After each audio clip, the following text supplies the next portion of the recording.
Welcome to St. Louis on the Air.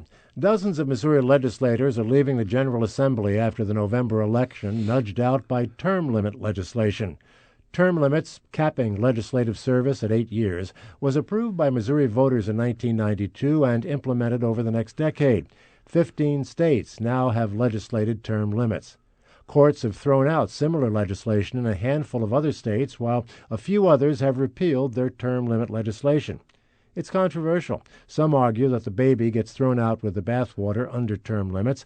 Others say turnover produces fresh energy and ideas. What do you think? I'm Don Marsh. We'll be talking about term limits today with State Senator Joan Bray.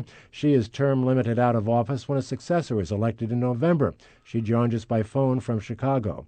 Also with us is political scientist Dave Robertson from the University of Missouri St. Louis. He's joining me in studio, and we hope to hear during the course of the program by phone State Representative Brian Pratt, the House Speaker pro tem. Senator Bray and Dave Robertson, thanks so much for being with us. Hello, Dan. Senator Bray, are you there? I think perhaps we've lost Senator Bray. I don't hear. We'll try to bring her. Senator Bray, do you hear me? I hear you fine. Okay, great. We're back in the saddle now. Okay. Dave Robertson, let me begin with you and ask you, if you would, to give me kind of a thumbnail history of term limits, how it came into being in the state. Term limits at the state level has been hot issue since about 1990 and has spread to 15 states. It came to Missouri in 1992 because term limits protected those who had been in office for a while.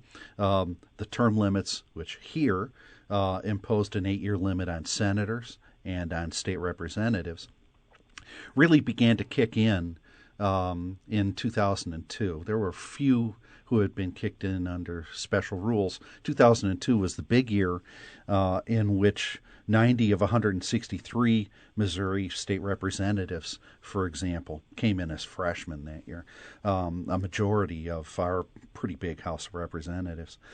That's the capsule history. In 2010, we have the next big wave, 8 years after the last one, so we'll have a big turnover in the House and Senate this year as well. The turnover in 2002 was enormous. It was huge. Yeah, and really changed the complexion of the legislature, did it not? In a lot of ways, a lot of people saw that the partisanship and the intensity of debate in the House of Representatives after the 2002 turnover really intensified enormously. All right, that's Dave Robertson from the University of Missouri St. Louis. I understand that Representative Pratt is with us by phone. Are you there, Representative Pratt? I am. Thanks for having me on today. Well, thanks for being with us. And Senator Joan Bray is also with us by phone. She's in Chicago, so we're all happily together Good morning, during this Senator. hour. Good morning. Senator, let me turn to you. You've heard Dave Robertson, and you are term limited out. Speaker Pro Tem Pratt also term limited out. Give us your thoughts about this whole process. Well, this is my second term limit out. I was term limited out of the House in 2002, and because of term limits taking out the senator that was in my district, I could actually, it gave me the opportunity to run for the Senate. And now I'm term limited out of the Senate. Despite that, I am not a fan of term limits. I think as the country has actually probably become more partisan, I find that Missouri has the term limits have I believe increased the partisanship and the sort of ratcheted up the competitiveness within the General Assembly of the folks who come in new and feel like they don't have much time. They need to get their agenda done immediately, and because they don't know how long they'll stay before they get a better offer. And I just feel like it's impacted negatively on the legislative process in Missouri. It's just very difficult for people to establish relationships when they don't know how long anybody's going to be around, and they know for sure that certain people are only going to be around a short time because they've already been there a while or something. I just think that that relationships is what the legislative process is built on, and term limits have negatively impacted relationships.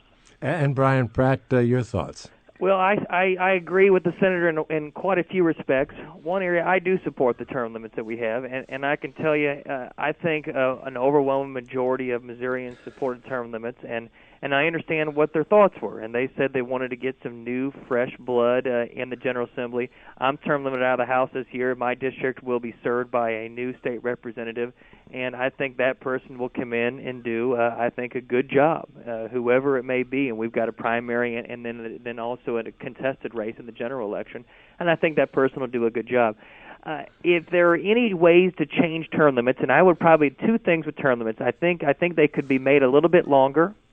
And if they could be made longer, I would only support it if it never applied to those that are currently serving under term limits. And I can tell you this, Senator Bray and I, we both knew what we were getting into when we signed up for our respective House and Senate duties, and I think that's the only way we get the public to trust the politicians.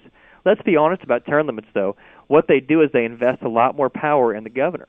And they invest a lot more power in the governor because it's been frustrating to me to see a lot of my colleagues on both sides of the aisle try to angle for appointments from the governor after they leave service. And I think a good tenet of any bill, any ethics reform bill, is to prohibit that practice. But it's been a great frustration for me to see colleagues of mine in the House and you here in the Senate also angle for appointments from the governor. So I think term limits invest a lot of power in the governor's office, who holds a lot of sway over whether or not legislators will be able to continue with their political careers later on. Dave, do you see it that way? That is a problem. It varies by state. I think the whole idea of looking to the future, which has been so compressed by this term limit situation, has undermined, again, as Senator Bray said, has undermined some of the sense of working together to achieve common goals and compromise, which is essential in any legislature. That's the way they work. I'm wondering how the senator and the representative would describe the way that the Missouri legislature has adapted to term limits over the last several years. How, in particular, have staff played a potentially larger role, both the nonpartisan and the partisan staff in this state?